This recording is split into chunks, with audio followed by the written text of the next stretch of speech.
Okay, listen, when you're a kid, the expectation and like the likelihood of you making it to a toilet or a garbage can when you're about to hurl is low, right? And then you assume as you get older, it gets a little easier.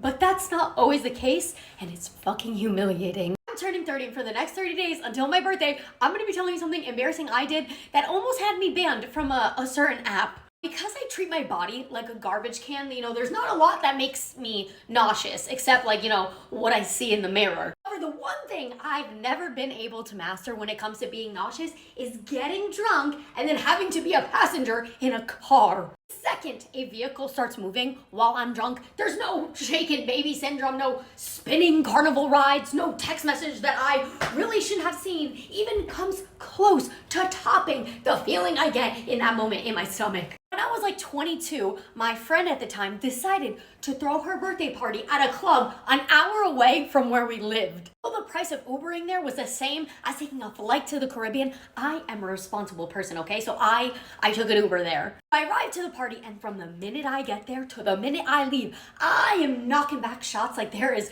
no consequences to any of my actions. Well, the night is starting to finish up, and the club is about to close when they start passive-aggressively playing closing time. Grab all of your shit and get the fuck out. I'm calling my Uber to come pick me up, and like when you go out and you've spent the entire night telling everyone like, I'm fine, I'm not even drunk.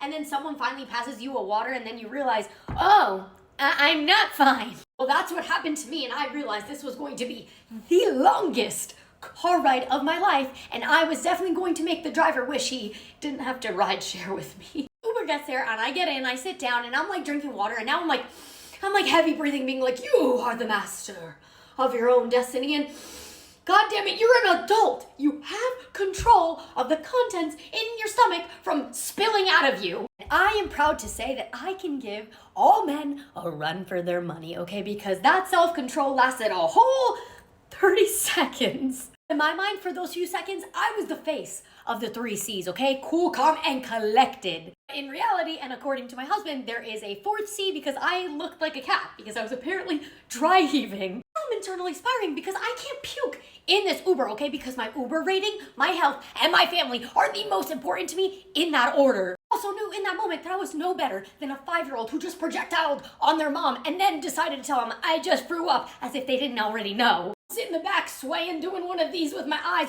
when I make eye contact with the Uber driver who is staring directly at me, and I swear to God, I could see the bankrolls in his eyes doing the math of what he's going to charge me for this cleanup. And even though I only had one eye open, I could already see that I couldn't afford that number. Because I was in such a delicate state and had, fallen drunk, I did the only logical thing I could think of in that moment. While still making one eye contact with the driver, I picked up my little mini bag, because everything has to be so goddamn small. I unzipped it and I hurled every green tea, every lemon drop shot I just had to have. I gotta say, people always say this bag is small, but it really packs a punch. Oh yeah? Can yours pack a vomit? Because you know what? Mine could. What's worse is that the peak of my embarrassment didn't even come from me puking in my bag. No. It's when I decided to then sling my bag over my shoulder, pretending nothing even happened, and that the smell coming from my bag couldn't kill a small village.